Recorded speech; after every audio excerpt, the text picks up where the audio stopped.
গাজীপুরের কাপাসিয়ায় একই পরিবারের ৫ সদস্যকে নির্মমভাবে হত্যার ঘটনায় শোক, আতঙ্ক আর অসংখ্য প্রশ্নে ভারী হয়ে উঠেছে পুরো এলাকা।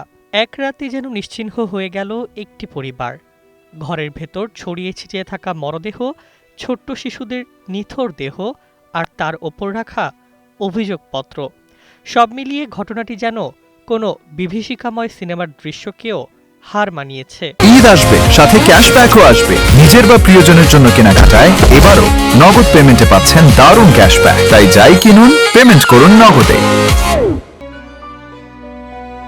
শনিবার সকালে কাপাসিয়া উপজেলার রাউংকোনা গ্রামের একটি বহুতল বাড়ির নিচতলার ভাড়া বাসা থেকে উদ্ধার করা হয় শারমিন আক্তার, তার ৩ শিশু সন্তান মিম, মারিয়া ও ছোট্ট ফারিহা এবং শারমিনের ভাই রসুল মিয়ার মরদেহ। পুলিশ জানায় ৫ জনকেই গলা কেটে হত্যা করা হয়েছে।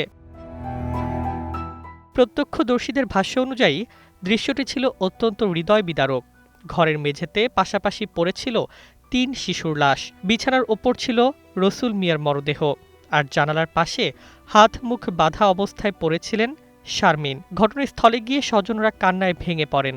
সবচেয়ে রহস্যজনক বিষয়, প্রতিটি লাশের ওপর পাওয়া গেছে কম্পিউটারে টাইপ করা একটি অভিযোগপত্র। অভিযোগটি গোপালগঞ্জ সদর থানার ওসিকে উদ্দেশ্য করে লেখা। সেখানে স্ত্রী শারমিনের বিরুদ্ধে ১০ লাখ টাকা আত্মসাৎ, বাবার বাড়িতে জমি কেনা এবং খালাতো ভাই রাজুর সঙ্গে পরকীয়ার অভিযোগ আনা হয়েছে।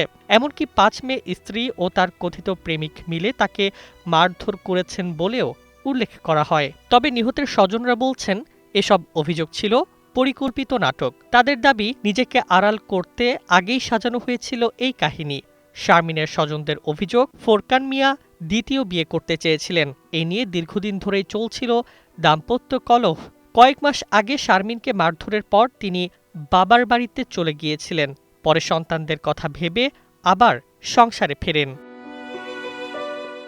আরও চাঞ্চল্যকর তথ্য হল, নিহত রসুল মিয়াকে আগের দিন নতুন চাকরির প্রলোভন দেখিয়ে বাসায় ডেকে আনা হয়েছিল।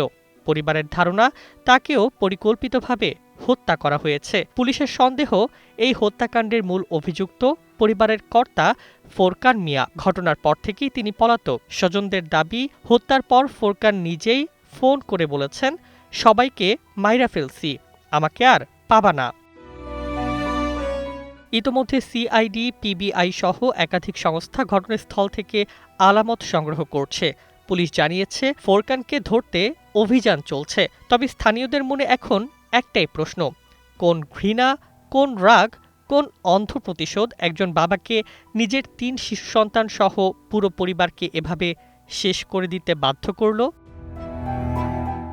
News desk, ২১ television.